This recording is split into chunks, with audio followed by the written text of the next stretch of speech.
Hi and welcome to all the viewers joining us around the globe for this pre-recorded show on a Wednesday morning, early doors, and this will be for racing on Thursday the 19th of December, which takes place at the Vaal Classic. And joining me on the line is Alistair Cohen. Alistair, how's things your side of the world? Yeah, all good, thanks Sheldon. Obviously another day closer to Christmas. This Vaal meeting takes us 2 days before the World Sports Betting Grand Heritage and 3 days before the Durbanville Cape Merchants at Hollywoodbets Kenilworth. So two feature race meetings to look forward to this weekend. I actually don't mark this card on Thursday at the Vaal. We're back on the classic track for the first time in quite a while, so we don't need to put our thinking caps on with regard to races down the straight and which side the draw, which side the track will be going. But yeah, all good, thanks Sheldon. Obviously on the back of the Hollywoodbets Cape Guineas, a lot to talk about leading up to the Lommeraw Kings Plate. I think we're setting ourselves up for quite a special day on the 4th of January. Excellent. Let's get straight into proceedings at the Vaal Classic track. And the first race, let's have a look here. This will be contested over 1,450 meters, will be the opening leg of the bar pot. You've chosen a place accumulator, so that'll start in race number 2. When we kick off in race number 1, 12:15, just looking at some of the selections on the different platforms. Some are going with number 3, Spy Story, who's got the 5 draw, 13 runs for the 7 placings. Then you've got number 4, Danube, who's had the 2 runs in Gauteng and showed slight improvement from an 8th to a 5th position. And after that, there's a couple of horses. Number 8, River Kitten's a first-timer. And then number 9, Spirito Salvaggio. Let's have a look here. 2 runs for a 2nd and a 5th. But that last run, way behind the debut run, Alistair. Yeah, Sheldon, it's not a very pretty start. That's why I've avoided the bar pot on this card, because I think all the horses you've mentioned all have winning chances. Even a horse like number 5, Primal Quest, I think deserves to get into the conversation, because I think he's just run with stronger horses that have run at feature race level, the likes of Don's King. But with all that said, number 9, Spirito Salvaggio, I think the last run may have not flattered this horse as much as the first stop. But when you consider Trossanada won by 12 lengths, Spirito Salvaggio ran 3 lengths behind the second horse, who was Warning Sound. Out of that form line, there's been no winners other than Trossanada, who obviously won at Turfentine about 2 weeks earlier. But everything else has sort of been hitting the crossbar. But again, when you look at all the form lines in this race, there's nothing to get overly excited about. When number 1, King of Queen, off a break, 14-start maiden, and 3, Spy Story, a 13-start maiden, enter the conversation, then you probably know that you're in a spot of bother. And then Spy Story finished in front of number 4, Danube, twice. They met behind Solar Sail and On Target, so it's 2-0 to Spy Story, and I see no reason why that should suddenly turn around. So I'm defaulting to number 9, Spirito Salvaggio. I wouldn't have a bet. I'll be looking for quite a few avenues to make a little bit of money. I'd probably go swingers numbers 3 and 9 to open up, but it is a complex start. On to race number 2, which will be your suggested bet, which is the bar pot. You're going with 3 bankers in a row, banker 5 by banker 4 by banker 2. And the first of your bankers will be called Mountain High, and this is from the powerful Sean Terry outfit. Craig Zaki jumps aboard, did ride last time out, so got a feel of this individual. And I see this horse has been priced up odds-on favourite. So number 5, Mountain High, will be a popular banker. Yeah, I think she will be, Sheldon. I mean, I've played this place accumulator for it not to pay rockets. I certainly don't expect it to pay rockets after the first 3 legs anyway. So look, I don't think Mountain High is a champion by any stretch of the imagination when you have a look at all of her form lines. They're not the most compelling form lines around, but with that said, who has compelling form lines in this race? The answer is absolutely nobody. She's banging on the door with the daughter of Rafif. She's now having a 3rd run after a rest. She was given a break between her start at Hollywoodbets Greyville in May and then mid-October, where she returned behind her stable companion Coco Melon, who's competed at feature race level. She hasn't had the rub of the green. She's been slow away a couple of times. She'll have a little bit more time to get into the race from a good draw over 1450 on a long run in as well. The horse who beat her last time, I think, is well above average in the form of Comic Storm. And I just think number 5, Mountain High, has found the right opportunity to get out the maidens. I make her a banker in the bar pot, banker in the place accumulator, and a very hard horse to beat. I just think that she's found the right opening. As we move on to the next race, year number 4, you're going to be bankering. So the opening leg of the place accumulator, bank of 5. And then when you move on to the next race, number 4, this is your banker from the Tony Peters stable with Kelvin Abib aboard. And just looking at the weight, it looks like 55 kilograms on the back. Do you make this a tough nut to crack? I think she'll definitely run into the top 3, Sheldon, but as for a good thing past the line, I'm not 100% sure. The reason why I think she's a hard horse to beat, on the last run on the 23rd of November, she met Happy Mo, LMB and Quantum. She was ahead behind Happy Mo, and she comes in here very nicely treated. 2 kilos better off per head. I don't see that suddenly turning around and Happy Mo retaining the advantage over Do It With Diamonds, especially with Happy Mo's distant draw, 10 out of 10 over this distance, over 1,600 meters. So I think that number 4, Do It With Diamonds, just the form that she brings in, the numbers that she's raking up, the consistency that she's racing with. She ran against boys in 2 starts and she beat them on the Turfentine inside course despite them being small fields.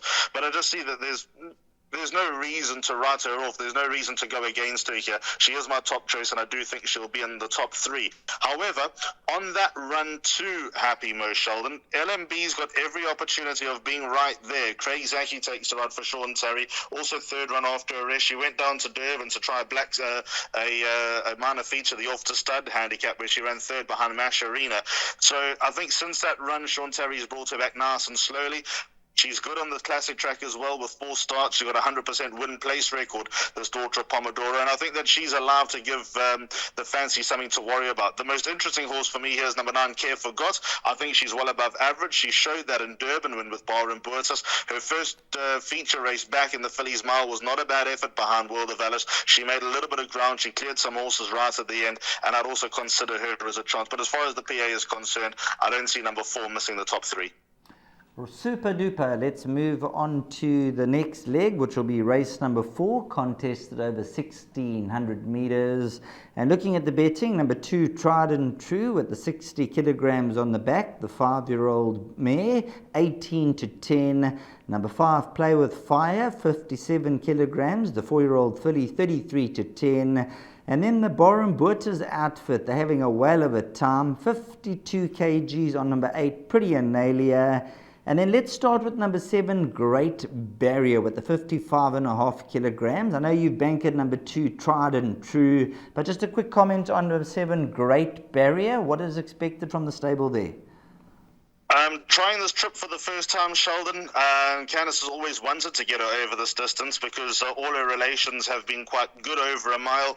But overall, she's not the best around, hoping that she can run like she has in her last 2 starts and be quite close, but not a horse that we can have any confidence in. I mean, I will put her into the pick 6 just because she's owned by yours truly, and it will be a very, very disappointing day. Well, it will be bittersweet, not disappointing. It will be bittersweet if she were to win and I went out the pick 6 with my own horse. So I'm putting her in, but she ain't my top choice. My top choice is number 2, Tried and True. She's top of the board. She finished in front of Great Barrier last time when they met.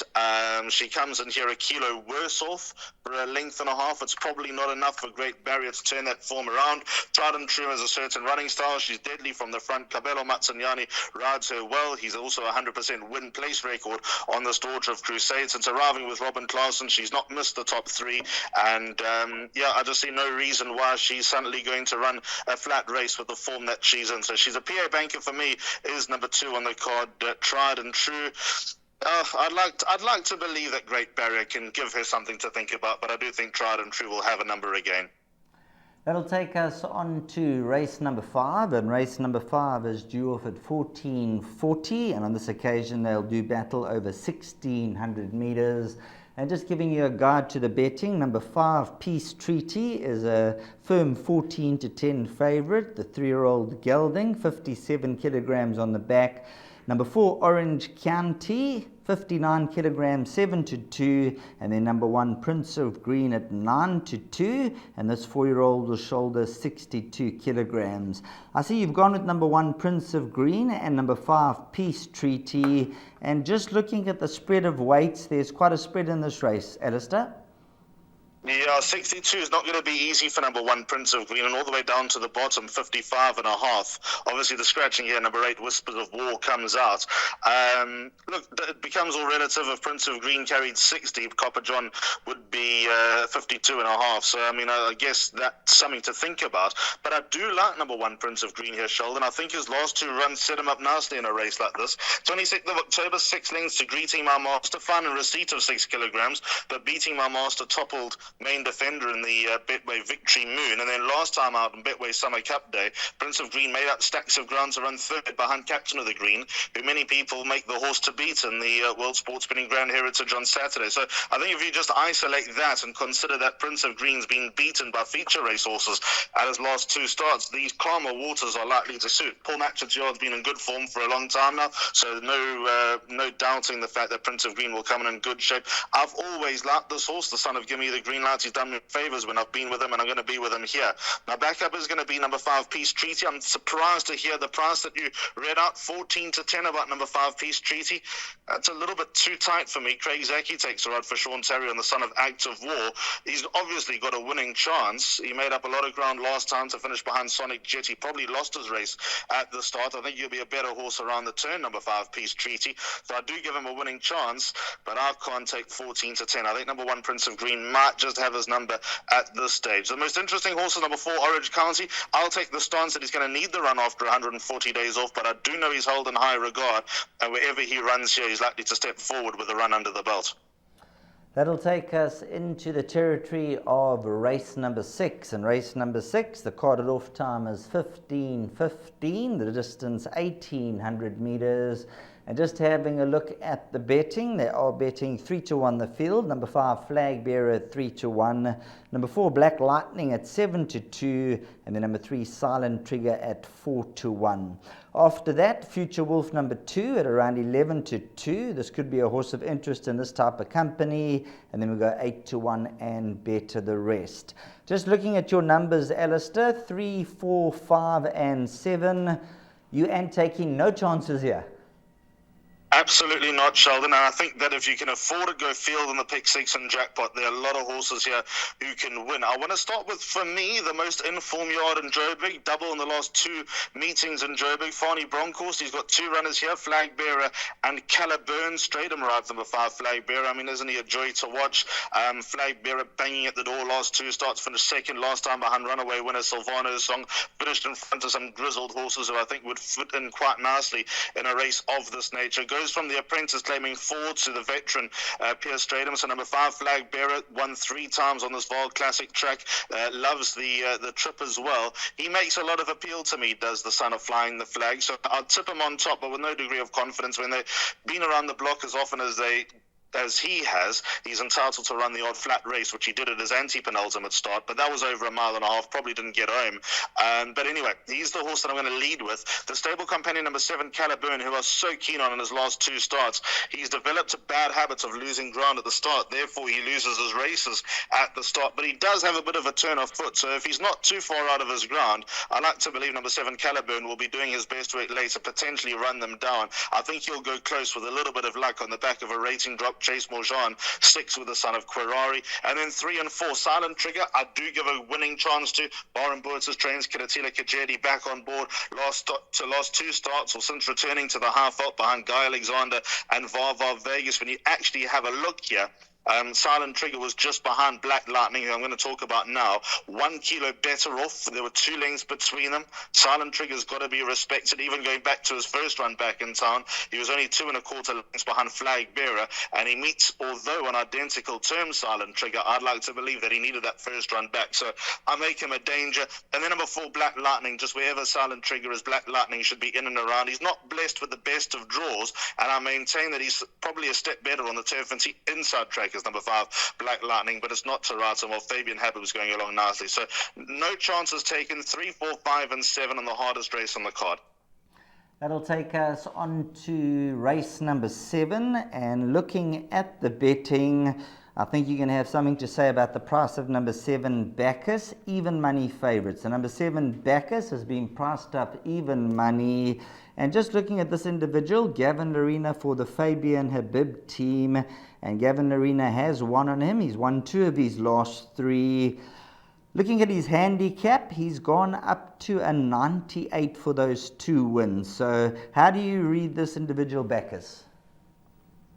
He won easy in the margin suggested last time, Sheldon. Down the straights, Pierce Strayton just rode him for a bit of cover. And he came past in impressive fashion, giving weight away to horses. Those direct winners, though, Vaal Vegas won an MR66, and Together Again won an MR62. So that is how far up in class this horse Bacchus is, but he could very well be up to it. Gavin Larena, as you say, is on board for Fabian Habib. He's a beautiful son of Master of my fate. He's one of the more handsome horses around. If you consider his penultimate start to Heather's Boy went out and won again. Obviously, he went wrong in the Hollywoodbets Cape Guineas. That story's been well publicised, and we hope that everything's going to be okay with a horse who I actually thought was giving a bit of a thrill to Connections 300 metres out until he just shortened his stride. But when all said and done, you've got to respect number 7 Bacchus, but this is a big step forward for the son of Master of my fate. Win here, and I'm sure we'll see him in legs of the Triple Crown, which starts in early February. Number 4 Hawkbill, his last win was unreal, Sheldon. Go watch that race again. They took blinkers off. I was actually at Turffontein that night. I spoke to Lucky Hoodalakis. He had a great evening. Lady Fallon, of course, won the Black Type feature that evening, and I spoke to Lucky. I said, what were you thinking at the 1,000? He said, retired, because he'd obviously lost his way. He said this horse was retired at the 1,000, and then he comes and wins the way he did. Craig Zaki hooked him to the outside. He didn't give up the Craig, nor did Hawkbill, but that looked ugly at the 1,000. Halfway through, Hawkbill was not even finishing the race, and somehow he managed to put it together with an unbelievable turn of foot. It's hard. Can a horse repeat that? That's the big thing. That one was so sensational, so bizarre. Can a horse do that again? But he's definitely got it in the locker. But he's also got in the locker to run a stinker, number 4 Hawkbill. So if he does what he did last time, he will win. But if he does what he did in his previous 12 starts, then he won't be sighted. And I've also got time for number 6, 2 Miles West. I'm a fan of the son of Fire Away. I think he's above average. 3rd run after a break as well. His last start to Indian Ocean, although receiving a lot of weight from Indian Ocean, was a good effort. 2 lengths behind. I think he fits in here favourably, and I don't think he'll be far away if he doesn't win. So 4, 6, and 7. And I'll bracket 4 and 7 as my top choices, just because they almost in the never know category. You just don't know what you're going to get from either of them. Then bringing down the curtain will be race number 8, and just looking at race number 8, you've gone with runners 2 and 7. Let's start with number 2, who is Bob's Your Uncle, and this individual, 60.5 kilograms on the back. But when you look at his overall form, he's notched up quite a few wins. He's a 4-time winner, 11 places from the 24 outings. He's done exceptionally well for the Connections, and I'm sure Lucky Hoodalakis will be thrilled with the way this horse is doing at the moment. Absolutely, Sheldon. He's such an overachiever, the son of Royal Mo. He's just developed into such a likeable horse to follow for punters because he never disgraces himself. I think the key here with number 2, Bob's Your Uncle, is that he's back in a handicap for the first time in 2 starts. He only got a £2 penalty for beating Roll with the Punches at his penultimate start when the apprentice Garish Samabertia actually rode a very good race to get the better of number 1, Roll with the Punches. The pure numbers of that run suggest that Roll with the Punches will turn it around with Bob's Your Uncle, but I have a theory about Roll with the Punches. I think he's best down the straight than around the turn. So that's why I think number 2, Bob's Your Uncle, will stay ahead of number 1, Roll with the Punches. Hence, I've left Roll with the Punches out of the PA. I wouldn't leave him out of the pick 6. The other horse I've got in is number 7, Vegas High Rise. Sheldon, this horse is so overdue for me. He's cracked an inside draw 1. That's going to be a big advantage. Jason Gates is back on board. Ran into traffic last time to number 7, Vegas High Rise. I think he's capable of turning over a field of this nature. What price is he? He's a 14-to-1 shot. There's your value on the day. I think he'll run into the top 3 here. The Vegas High Rise. He's even run to Bob's Your Uncle before. He's better off at the weights. Not much better off at the weights, but better off at the weights. I think he'll go well here. I think he'll run into the top 3. He represents all the value. So those are the only 2 horses I've got in my PA, 2 and 7. I think they're just a few horses here who've kind of lost their way a little bit. And I think also from draw 1, Vegas High Rise will turn that form around with Coming in Hot, who's obviously consistent and needs to be respected. But Coming in Hot, but not so long ago, didn't think you'd ever get to a rating of 80, and here we are for a rating of 80 and recommending his chances. So I'm a little bit uneasy about that. Right, so Vegas high rise at around 14-1. If you are on your last couple of bob going into the last race, then certainly Bob's your uncle's worth including, and then maybe Vegas high rise could be the horse to play around with the exactors, the swingers, and hopefully you can get out in the lucky last. If you are behind, if you're in front, you can play for free. Now, Alistair, if you wouldn't mind going through your suggested bet, which is the place accumulator, they're going to bring that on screen, and if you can take all your fans through your place accumulator, please. Yep, thanks, Sheldon. So it's a perm that's a little less than 50 rand on this Thursday. Banker 5 in the first leg, race number 2, which gets underway at 10-1. That's Mountain High. By Banker 4, Do It With Diamonds. By Banker 2, Tried and True. At this stage, if we still love, the PA is not going to be paying much more than 2 rand, but this is where things are going to pick up. 1 and 5, Prince of Green and Peace Treaty. By 3, 4, 5 and 7, Silent Trigger, Black Lightning, Flag Bearer and Caliburn. And instead of looking for a result there, I would like to treble up in that 6th race. By 4, 6 and 7, that's where you might pick up a result. Hawkbill, 2 miles west and Bacchus. And the last leg, Bob's Your Uncle and Vegas High Rise to pay for bread and milk. Super, thanks very much for your time, Alistair. I know it's a busy time of the season, December working towards the Christmas day. So lots on the go and lots of racing ahead. So thanks very much and have an awesome time. Cheers, thanks so much, Sheldon. Same to you, same to all the viewers. Have a good one, and we'll chat again going into Saturday. Excellent. Thanks very much to Alistair Cohen on the line, and obviously the Gallop TV YouTube channel. You got to like, subscribe, and hit that bell, so the notification button. And all in all, you put all the tools together and you come up with a winning formula. So to all the fans out there and the punters, that's a wrap for the Vaal Classic meeting, and may your horse run quicker than the rest of them.